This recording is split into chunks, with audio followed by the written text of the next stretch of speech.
sounds like we're here to number one responsibility.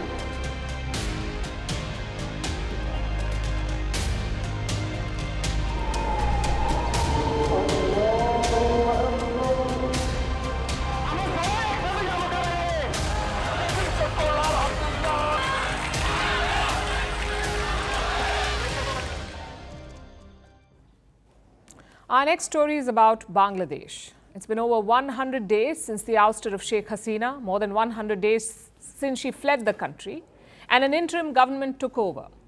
It is led by Nobel laureate Muhammad Yunus. And what have we seen in all this time? What has this new unelected interim government achieved? They haven't called elections yet, and they haven't been able to stop the violence. In other words, Bangladesh is still busy with revenge, not progress. In fact, they seem to be going backwards. Bangladesh's Attorney General wants to amend the constitution. Among other things, he wants to remove the word secular. Here's what he said. 90% of Bangladesh's population is Muslim, so the constitution should remove the word secularism and emphasize unwavering faith in Allah. But what happens to people who believe in other faiths, in different gods, like the Hindu community? What happens to them? They're already under attack. They've been facing a purge ever since the new interim government took over. Between August 4th and August 20th, there were more than 2,000 incidents of communal violence, mostly targeting Hindus. They were killed and raped. There was vandalism and arson. The Hindu community was targeted across the country. All this happened in the first 15 days of the new regime, and they kept either justifying it or trying to sweep it under the carpet or pushing back. The Yunus regime wants the world to deny the evidence that is right before our eyes. First, it was their home advisor, Jahangir Alam Chaudhry. He accused Indian media of spreading fake news about the violence against Hindus. He said Bangladesh plans to protest this. Then came their information and broadcasting advisor, Nahid Islam. He said that India has no reason to be concerned, that New Delhi should not express concerns about Dhaka's internal matters, and that Bangladesh's minorities are safe.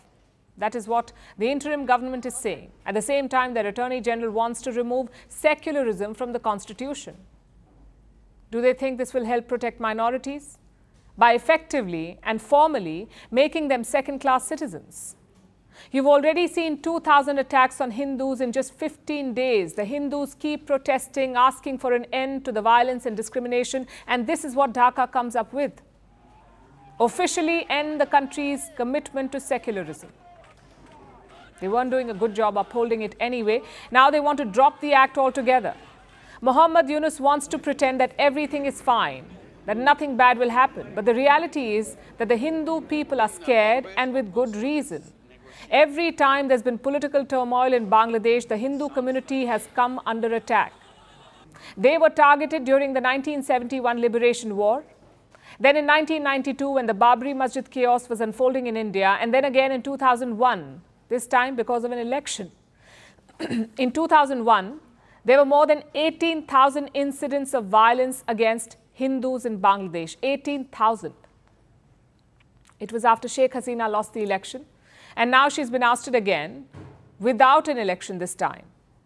So can you blame the Hindus for being on edge? And can you blame India for being worried? The interim government can try and pretend that everything is normal, but history suggests that extreme vigilance is required.